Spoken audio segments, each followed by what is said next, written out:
Oui, Monsieur le Président, chers collègues, pour souligner effectivement l'importance de faire des bilans d'étape comme celui que vous nous avez présenté, Monsieur Sordel. On le sait, la Côte d'Or a démarré tardivement sa politique de préservation des ENS et de la biodiversité en comparaison avec d'autres départements. Ainsi, le premier ENS de notre département a été labellisé en 2013, alors que les Côtes d'Armor s'étaient engagés depuis 1976. Le nombre total de ENS recensés donne une moyenne de 41 par département, quand on en est à 12 pour le nôtre, sachant que l'Ille-et-Vilaine en a 121. Sur le site de l'ADF, d'ailleurs, il y a un article qui valorise les ENS comme, je cite, « point sensible des départements », ce à quoi nous souscrivons, évidemment. Pour souligner dans le rapport la volonté de mobiliser les acteurs, notamment agricoles, encore trop peu nombreux à ce jour, alors qu'ils sont concernés en première ligne par l'effondrement de la biodiversité. Il est illusoire de penser que seule la technologie doublée de la concentration des activités résoudra ce problème majeur. C'est bien la transition agroécologique à laquelle vous faites référence qui permet des productions de qualité tout en préservant et réparant notre environnement.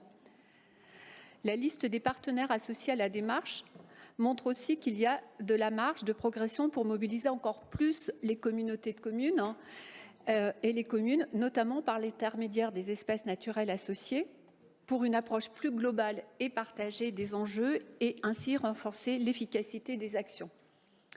Et ce, notamment par le biais du tourisme durable, comme le cyclotourisme, porté par ailleurs par Côte d'Or Tourisme et Vélo et Territoire, où le conseil départemental est représenté par Marie-Claire Bonnet-Vallet.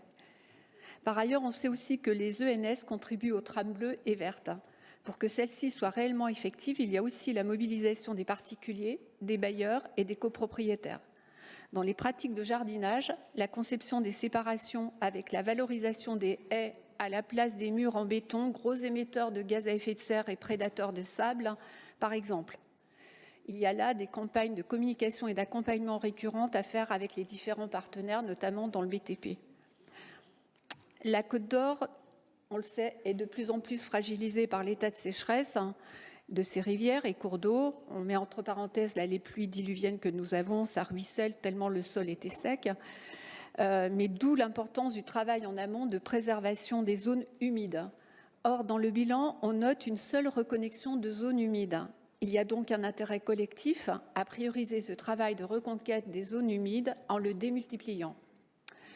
Et donc, conséquemment, il apparaît nécessaire et urgent de multiplier au moins par 2 le budget dédié au schéma des ENS et de la biodiversité pour les 3 prochaines années, avec sans doute une augmentation du taux de la taxe départementale d'aménagement qui est fléchée pour cela. Sinon, au même rythme qu'actuellement, il faudra juste un siècle pour arriver au niveau actuel de l'Ille-et-Vilaine, ce que nous ne souhaitons sûrement pas tous. Je vous remercie. Et on votera le rapport. Parce qu'il faut y aller.